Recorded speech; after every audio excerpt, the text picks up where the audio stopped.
the developments in Thailand, and also finding synergies in what's happening also here with us in the Philippines. And I think this is a good take off point. Maybe if we have time later, we can for the Q&A session, we can pick up some of those points as well, because definitely there are lessons to be shared among the countries and the factors that are better. So at this point, we will welcome our presenter from the Philippines, no other than our Secretary of Energy, Alfonso Cusi. Secretary Cusi started his career in public service in 2001, applying his many years of experience in the logistics and transportation industries when he was first appointed by then President 𝗏𝗏 as General Manager of the Philippine Ports Authority.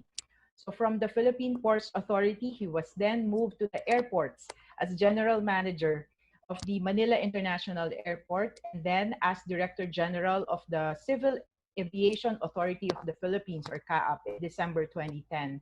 He then returned to private sector only to be redrafted again to the public sector in 2016 when he was appointed Secretary of Energy by President Rodrigo Duterte.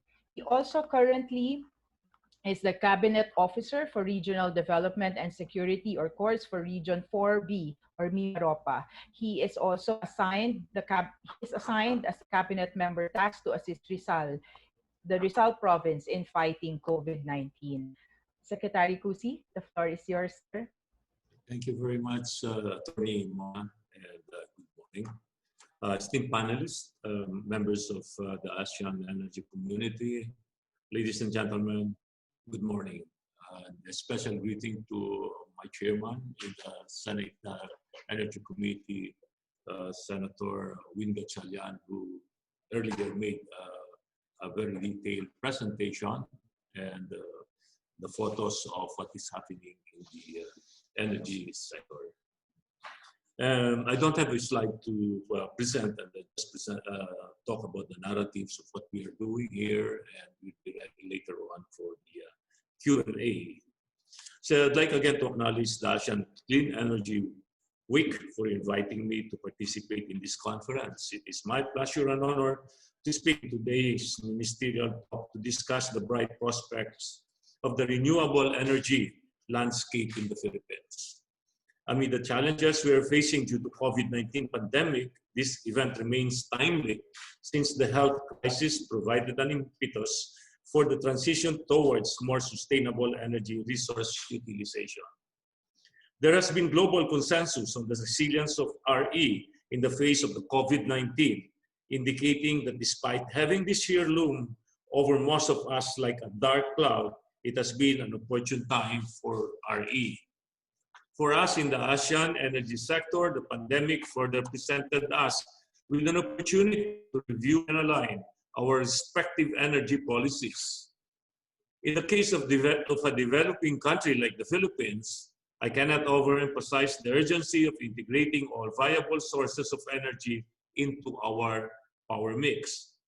Our country is hungry for power, and we must act immediately to bridge any gap and prevent any threat of energy supply shortage from taking place.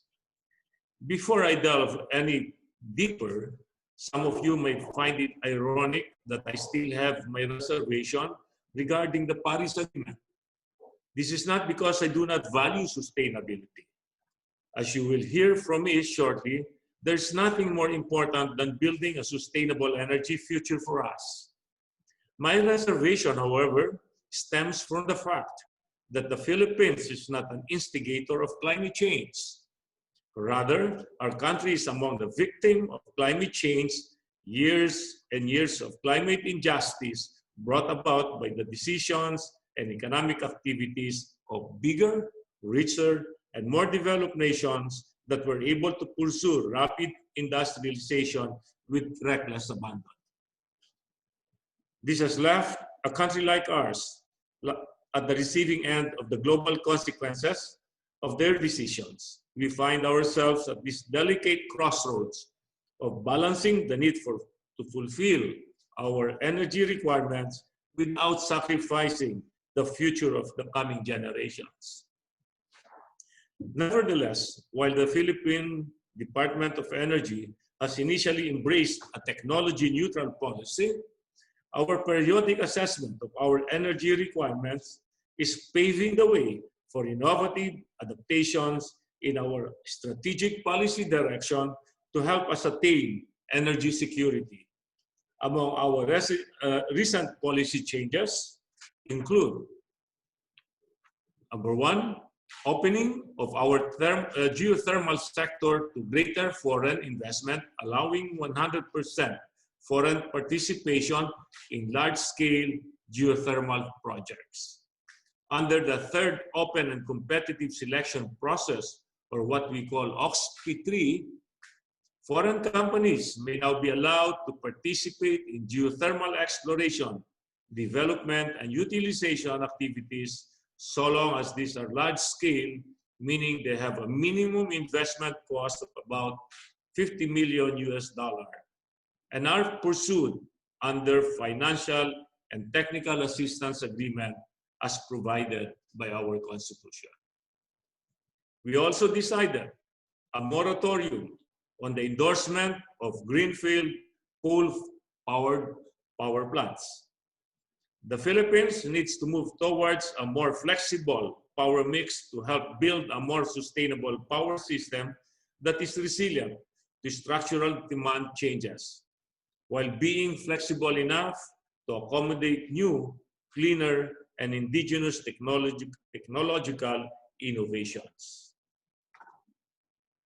Number three is the approval of our President Rodrigo Roa Duterte of the Philippine Department of Energy's recommendation to lift the suspension of petroleum activities and resume exploration in the West Philippine Sea.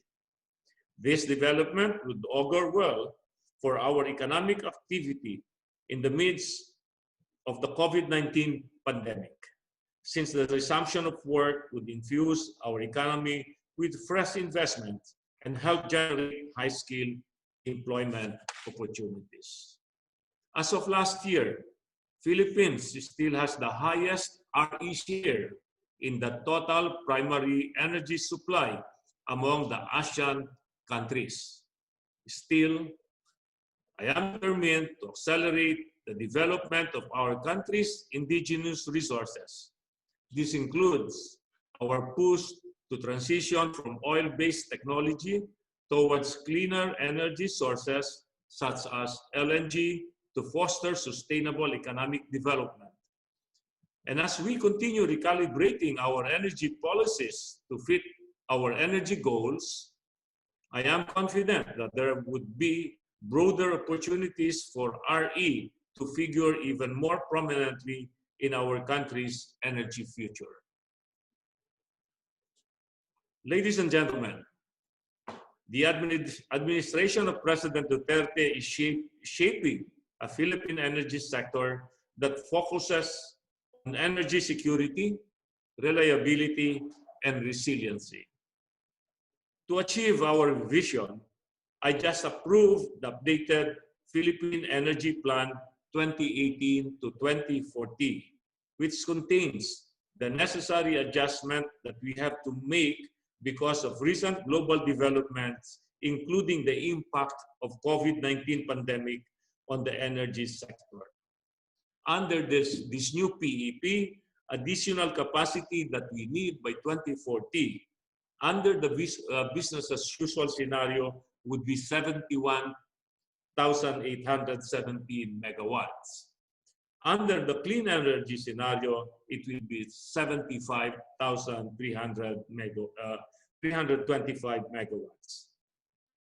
I have likewise submitted the same to our legislative bodies, to the Senate, headed by Senator Gatchalian, so that our legislators will be able to craft the necessary laws to amend existing ones to support the PEP. The updated version will help the energy family and our stakeholders better understand what the energy situation will be 20 years from now.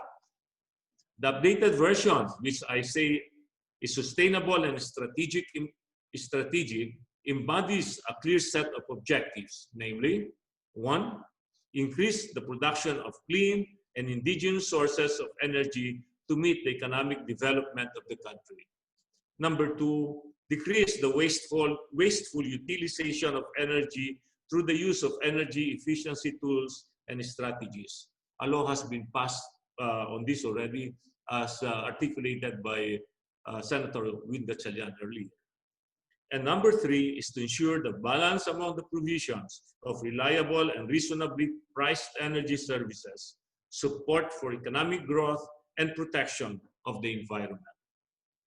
Being a forward-driven roadmap, the Philippine DOE developed two scenarios in its energy outlook under the updated PEP, reference scenario, business as usual, and the clean energy scenario, or the CES, or what I call the low carbon scenario. The former presents what the sector will be in 2040 when only existing policies and programs are implemented, or having no new interventions at all, while a low carbon scenario envisions the transformation of the energy sector when enhanced policies and decisive measures are further introduced. The CES, of course, is where we would like to head. It's a scenario that builds on existing policies, that incorporates the committed and indicative power projects, the targets set in National Renewable Energy Program on RE capacity additions, the APEC and ASEAN targets on energy efficiency and renewable energy, as well as the mandated biofuels blending percentages. It envisions to install emerging and more efficient technologies than those already identified, implement energy efficiency and conservation measures to decrease demand by at least 5% and achieve the objectives of the renewable portfolio standards, together with the addition of at least 10 gigawatts to installed RE capacity by 2040. A total of more than 45 gigawatts on additional RE capacity are needed to achieve the levels set in the clean energy scenario. Under the clean energy or low carbon scenario, there will be a slower growth of the total primary energy supply as a result of our energy efficiency and conservation measures. Coal and oil shares will also continue to decrease due to the use of alternative fuels for transport, among others. We have introduced already the electric buses in the country, and that was also shown by Senator 𝗬𝗏𝗍𝗏 for our transport sector.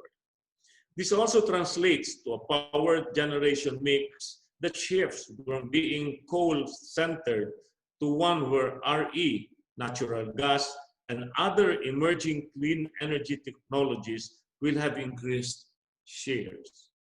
The combined clean energy sources will improve to reach more than 66% of the total generation by 2040. Specifically, let me share with you that we are currently prioritizing the issuance of our National Renewable Energy Program 2020 to 2040 to achieve the envisioned target of around 34,000 megawatts of renewable energy installation by 2040.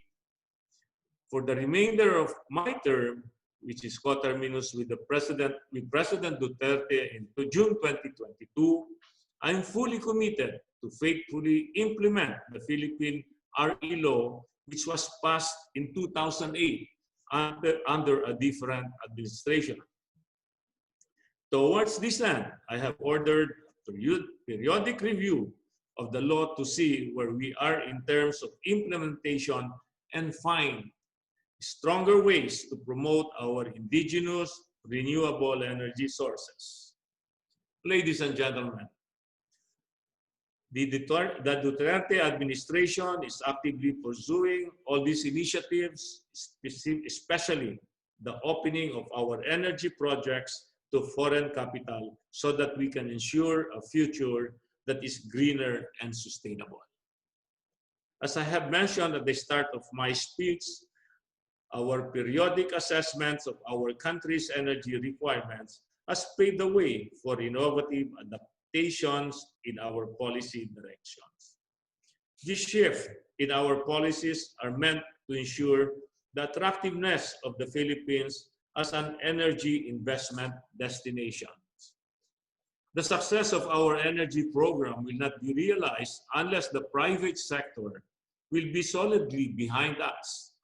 The government can introduce policies and laws to make its country a haven for investments. But ultimately, we can only be successful in this endeavor if the titans of the industry, both local and foreign, will fully support us. And so, I invite all the investors who are here today to take a closer look at the Philippines, your gateway to the Asia-Pacific region. Despite the COVID-19 pandemic, we have remained economically resilient. In spite of the global pandemic that we are experiencing, we can still seize opportunities in these extraordinary times by strongly investing in climate-friendly, efficient, and clean energy sources while ensuring that all consumers have access to electricity. The government and private sectors must work together with our partners to achieve this. Thank you very much.